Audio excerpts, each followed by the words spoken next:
was cutting up an 8-foot, 12, 13-inch red oak log in about just under 2 minutes. I've been getting a lot of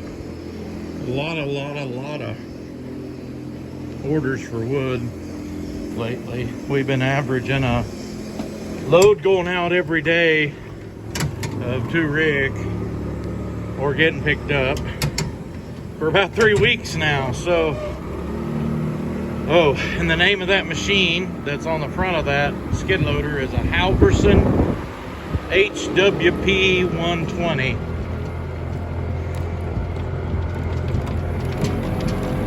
And I wanted to go out here and take a look at something. I had a little question about something on my truck, and I think I can give you the answers.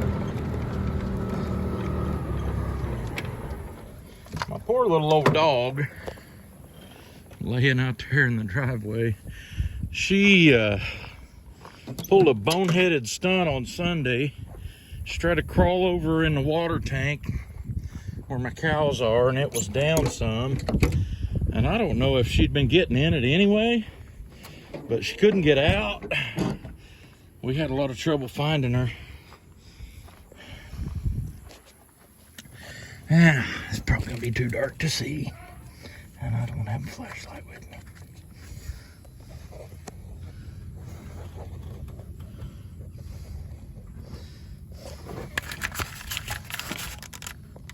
There's a number on that deal right there that tells you what the cubic inch on this motor is. Stay right there.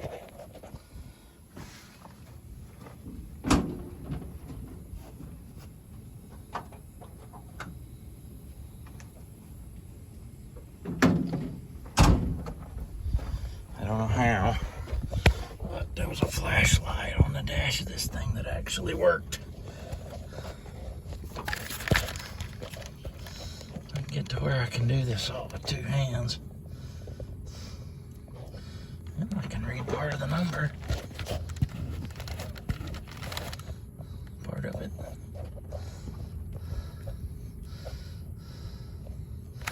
And I have to scratch on it some, I guess.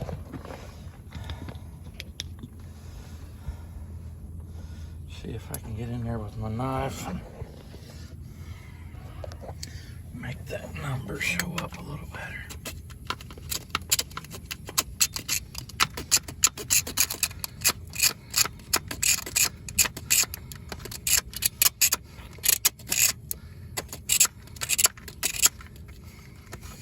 I'm pretty sure it's going to be a 466. I drove a few of them.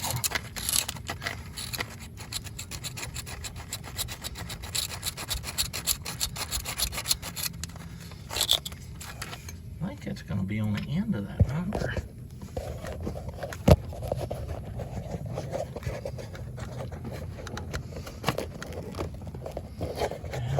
Dipstick tubed in the way, always.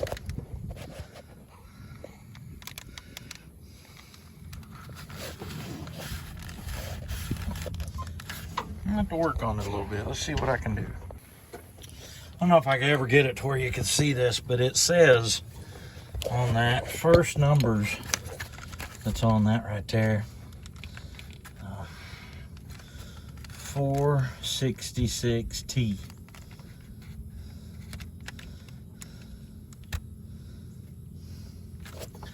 Anyway, any of these internationals that are old enough to have a mechanical injection pump like that,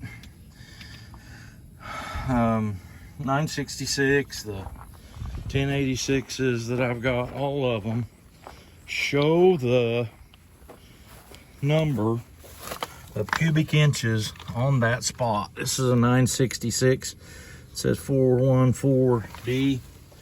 That's 414 cubic inch motor. Anyway, that's what this whole thing looks like. I already show you the inside. It's got the normal beat up seat. Some people say, wow, that's rough. Why'd you even buy a truck so rough? Well, I didn't buy it for the seat. I bought it because I need one to haul stuff. I'll take a little pressure off of my old Mildred truck. This one's named Bobby. The guy I bought it from is named Bobby. Bobby Cole.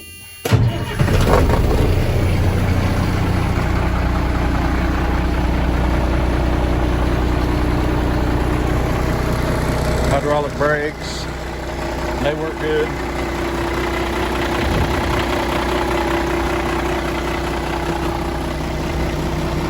Got a bunch of leaks.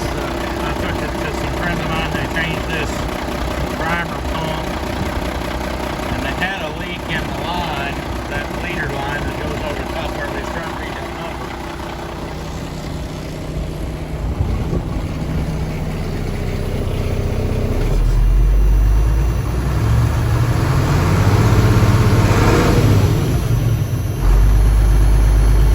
And I had them work on the